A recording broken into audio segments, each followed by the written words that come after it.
Hello there, thanks for joining me this Sunday. I'm Muhammed Ahmad Hamdan and these are the top stories.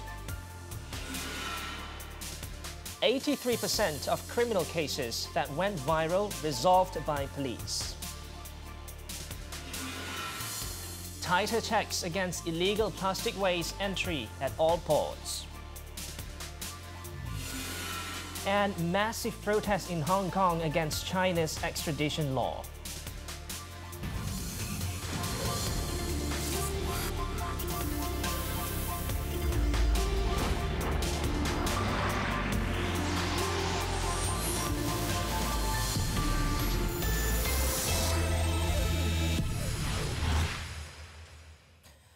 Right, we begin 7Edition with this story. Video clips posted on social media have proven to be effective in fighting crime.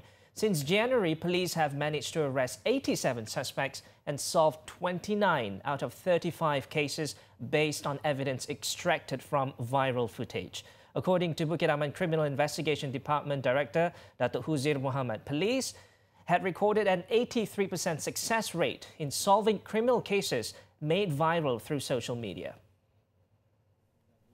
In view of this, the CID chief said that the police will step up their collaboration with all social media users to hunt for suspects, including those who peddled fake clips with the intention to cause deceit, confusion or unrest.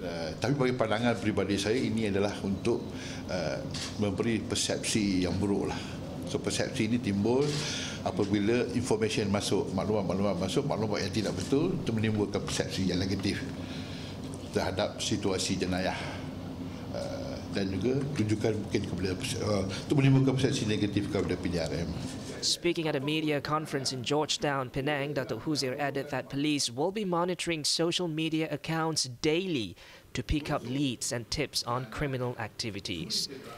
He also said that police are using detectives and intelligence operatives to probe the viral clips, and they have mastered the technology to determine if the clips were genuine or false. According to Datuk Huzir, there were 35 clips circulated widely on social media since January, of which 29 cases were solved and 87 suspects arrested. Some of the suspects have been charged in courts. Some cases are awaiting further instructions from the public prosecutor, while others remain under investigation or placed in remand to facilitate probes. The viral clips usually are associated with physical abuse, extortion, rioting, fraud and automobile theft. Selangor has the most of such cases with 9, followed by Johor, Kedah, Kelantan, Kuala Lumpur, Perak, Negeri Sembilan, Terengganu and 1 each in Perlis, Sabah and Sarawak. He further stated that police were releasing such statistics to generate awareness among the public so that social media users can also distinguish between what are new and genuine clips and what may actually be from archives or fake ones. Datuk Huzir also noted that police now have specific accounts on Facebook and Twitter, as well as WhatsApp mobile app contact number, which is 019-301-9930 for the public to post clips or share delicate information. Meanwhile, Datuk Huzir revealed that a Syrian cook who was kidnapped by 2 of his countrymen and a local woman at a restaurant near Jalan Tanjung Tokong in Penang on Thursday has been rescued by police in a matter of hours. The federal CID chief said the abductors, aged between 30 and 50, and a local woman in her 30s who aided the kidnapping have been arrested and remanded for a week beginning Friday to facilitate investigations.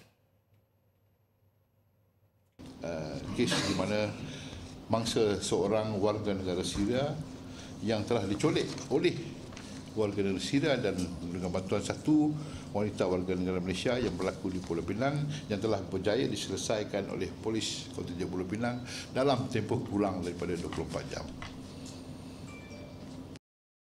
Kita akan semak benda ni, kita juga akan berhubung dengan bahagian I8 untuk dia semak background.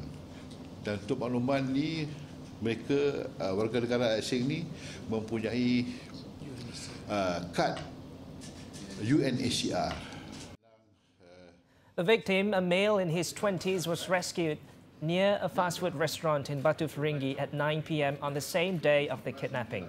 This after the victim's brother lodged a police report on the 5:30 p.m. incident in which the kidnappers had demanded a 100,000 ringgit ransom to be paid within 2 hours. The case is being investigated under the Kidnapping Act. More road accident deaths were reported on the 11th day of Op Selamat 15 yesterday. Police said a total of 189 fatalities were recorded nationwide, an increase of 13 cases from the previous day.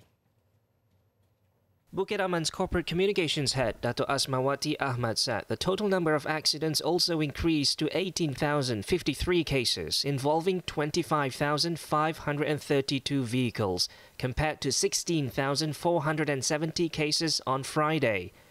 69 people were reported to have sustained serious injuries, while 157 suffered minor injuries.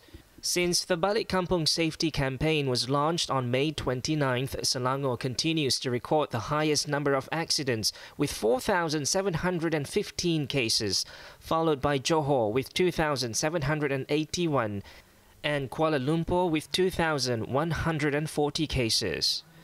A total of 3,226 traffic operations were also conducted nationwide, with 241,144 summonses issued for various road offences. As for burglary, there were 501 cases recorded around the country during the same period, an increase of 60 cases from the day before. Op Selamat 15 ends on Wednesday.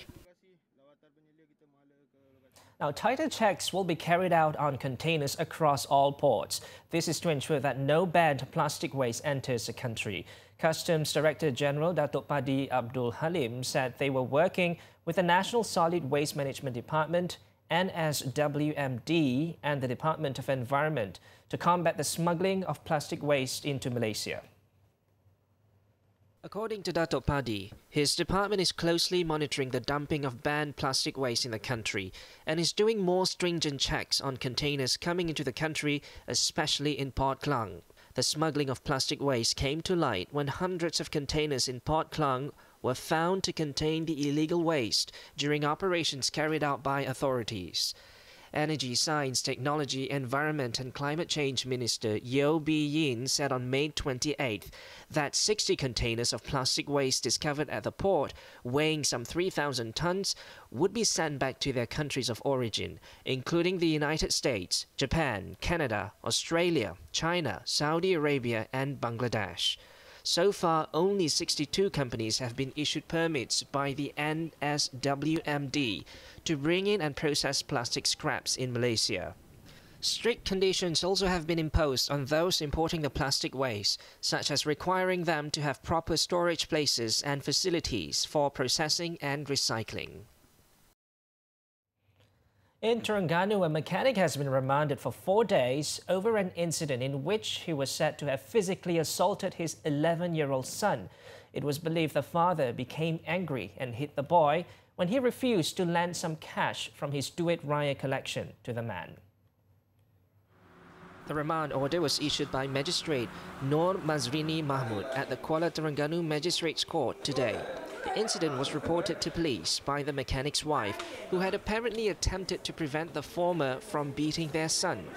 According to the report, the 32-year-old mechanic wanted to borrow 10 ringgit from the boy's Duit Raya to reload his mobile prepaid card, but the child refused to hand over the money.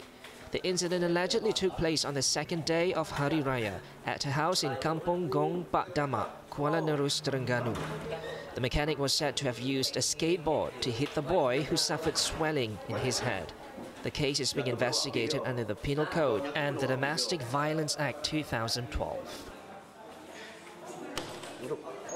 The Wildlife and National Parks Department, Perhilitan, today took the statement of a local recording artist who was arrested on Friday for secretly keeping a sun bear cub in her condominium unit. Its Director General, Dato' Abdul Qadir Abdul Hashim, said Zarif Safia Yassin is being investigated under the Wildlife Conservation Act for possession of a protected wild animal without permission from the department.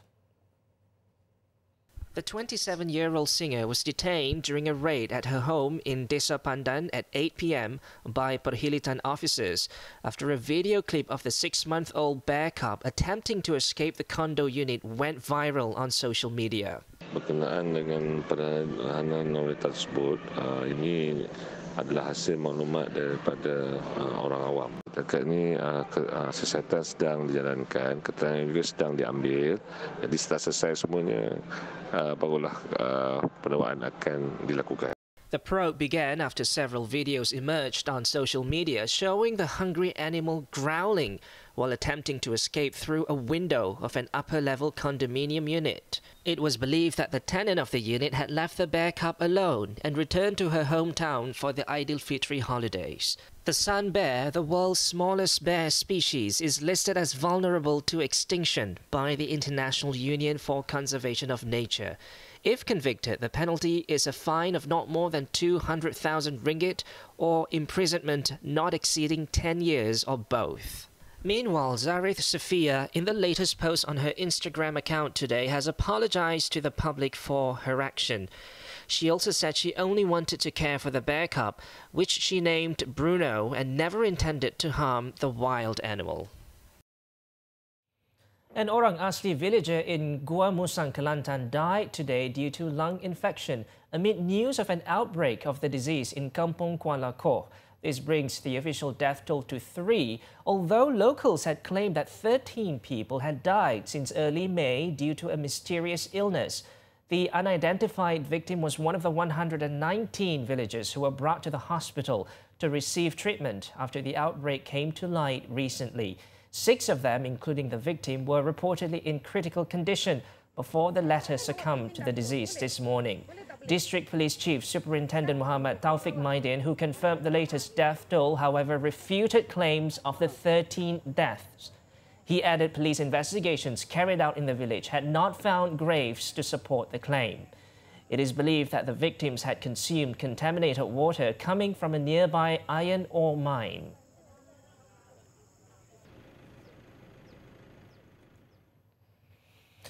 Past President Datuk Sri Abdul Hadi Awang and his deputy Datuk Tuan Ibrahim Tuan Man retained their respective party posts uncontested at the party polls in conjunction with the 65th PAS Muktamar this year.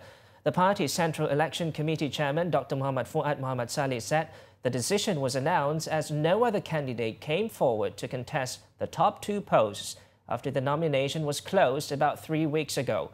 Terengganu Menteri Besar Dr. Ahmad Samsuri Mokhtar also has confirmed that he would contest the Vice President's post, along with the 3 incumbents Idris Ahmad, Datuk Muhammad Amar Nik Abdullah and Datuk Iskandar Abdul Samad. A total of 29 qualified candidates have also announced their intention to contest for 18 seats in the PAS Central Executive Committee. The party's General Assembly will be held in Kuantan, Pahang for 3 days beginning June 21st. Up next, Jalur Gemilang personified as a hot samurai. Details after the break.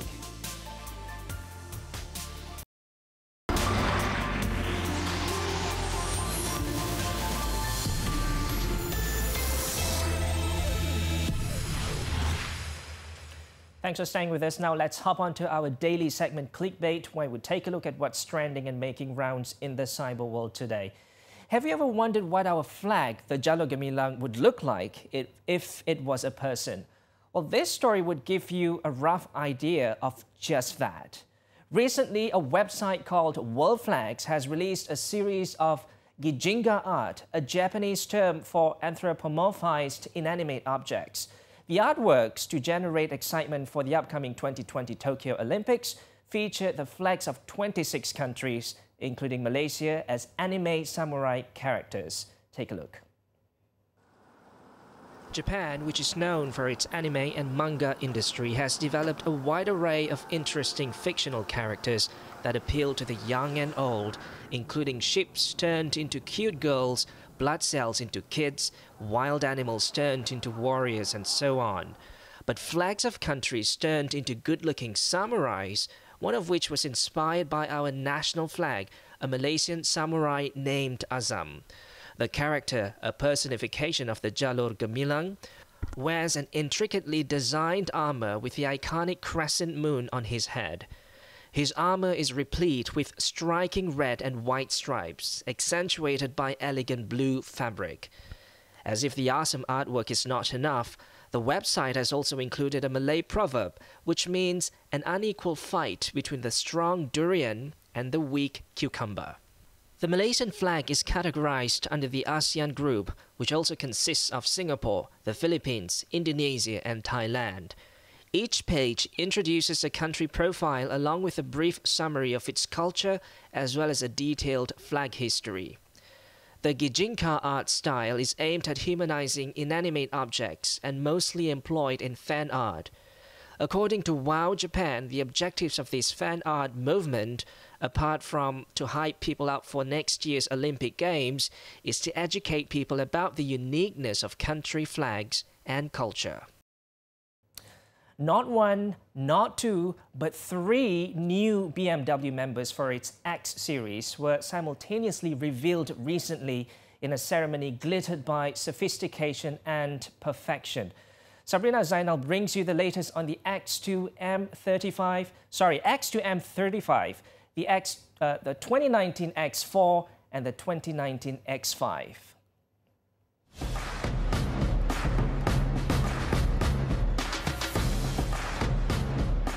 The first to be unveiled was the all-new X4. Powering it is a formidable 2.0-liter 4-cylinder petrol engine that generates a maximum power of 252 horsepower with a peak torque output of 350 Newton-meter. It has a top speed of 240 kilometers per hour and can do the century sprint in just 6.3 seconds. The engine is complemented by an 8-speed Steptronic sport transmission that enables faster gear changes and comes with shift paddles on the steering wheel along with a launch control function. The exterior design of the all-new BMW X4 is a case study in muscular dynamics and commanding presence. Equipped with adaptive LED headlights and high beam assistant, the X4 also features a long bonnet, low windscreen with acoustic glass fitted to reduce wind noise, and a coupe-style roofline for a sporty, dynamic appearance. The second-generation Sports Activity Coupe also features the M Sport brake and 20-inch M-Lite alloy double-spoke rims in style 699M. Inside, the X4 exudes opulence with electroplated trim details for the controls and a larger freestanding 10.25-inch navigation system professional with touch-sensitive control display complete with BMW Connected Drive. With the widened wheelbase, space for the rear passengers has increased by 27 millimeters, providing ample legroom and knee room. Luggage capacity has also increased by 25 liters to 525 liters and can be expanded up to 1,430 liters by folding down the 4 rear seat backrests completely. The most anticipated interior highlight of the vehicle is the large panorama glass roof that makes the cabin appear brighter and more spacious for a luxurious ambience while on the road. The retail price, 380,000 ringgit.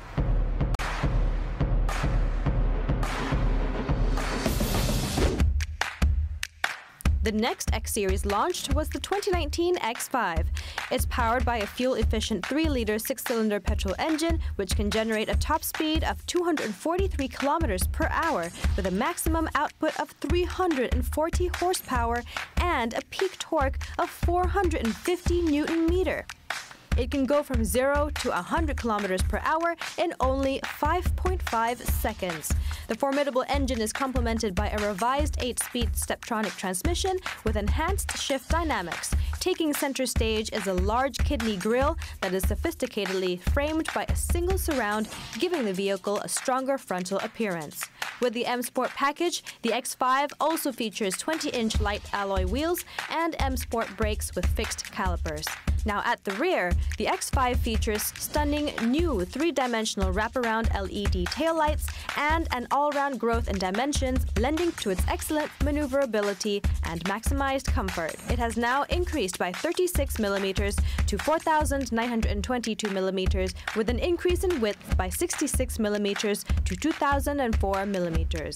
Equipped with a double wishbone front suspension, 5-link rear suspension and adaptive M suspension, the chassis of the X5 can be specifically configured to maximize its dynamic ability or comfort.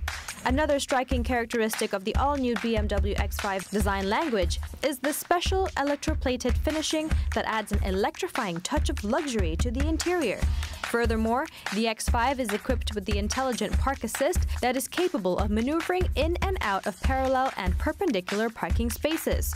The best part, the system also keeps a record of the last 50 meters of the drive to the parking space and will assist with exiting the space by taking over the steering.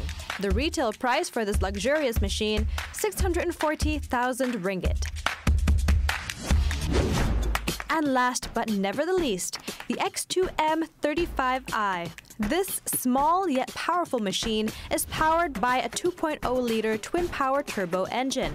The first ever M-Performance 4-cylinder turbocharged petrol engine sets a new benchmark above its predecessors as it generates a maximum power output of 306 horsepower and a maximum torque of 450 Newton-meter.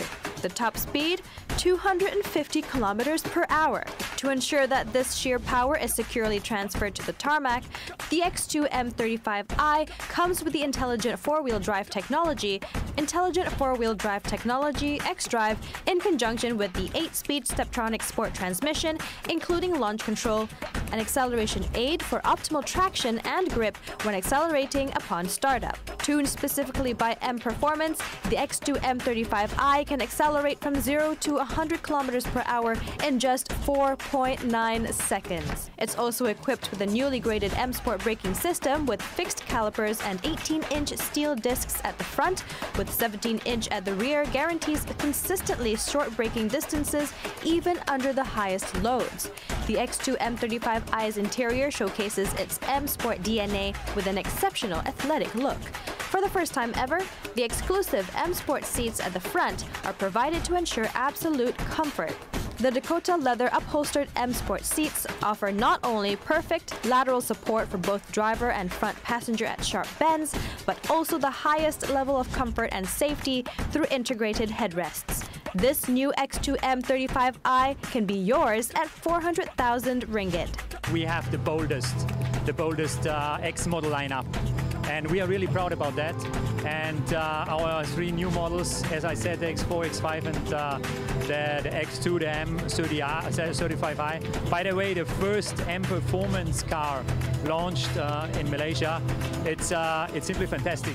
There are a lot of female fans. Yeah, they also would like to sit in the X5, for example, and a lot of young guys. They want to experience the powerful M-Performance car, the X2.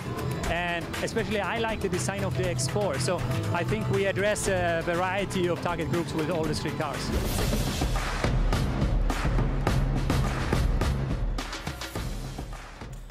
When we return, massive fire breaks out at Indian warehouse. We'll be right back.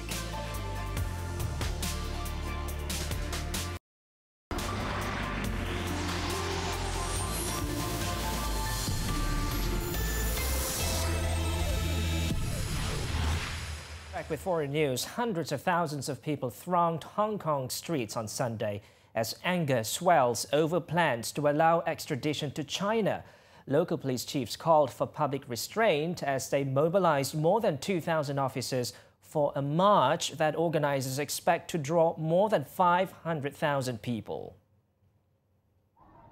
According to witnesses, underground rail stations were jammed with people trying to join the rally, which started at 3 p.m. local time in Victoria Park. The city's pro-Beijing leaders are pushing a bill through the legislature that would allow extraditions to any jurisdiction with which it does not already have a treaty, including mainland China for the first time. This has since sparked the biggest public backlash against the city's pro-Beijing leadership in 15 years. In recent weeks, lawyers have held somber marches dressed in black, and the city's 2 main legal groups, the Law Society and the Bar Association, have urged a rethink. Business figures are also rattled, with multiple chambers of commerce and commercial groups expressing alarm, adding to criticism from the United States, Canada, former colonial power Britain, and many European governments. Online petitions have been gathered by groups as diverse as stay-at-home mums, students, nurses, and horse racing fans. This is the biggest rally since a similar number turned out in 2003 to challenge government plans for tighter national security laws, which were later shelved. Over in India, a massive fire broke out at a chemical go-down in Kolkata on Saturday morning. About 20 fire tenders have been rushed to the spot to fight the flames. So far, there were no reports of casualties or injuries. The blaze was then controlled at 8:30 a.m. local time, and the cause as well as extent of damages were yet to be ascertained. In April, a century-old athletic club in central Kolkata's Maidan area was reduced to ashes after a fire broke out, injuring the attendant of the club.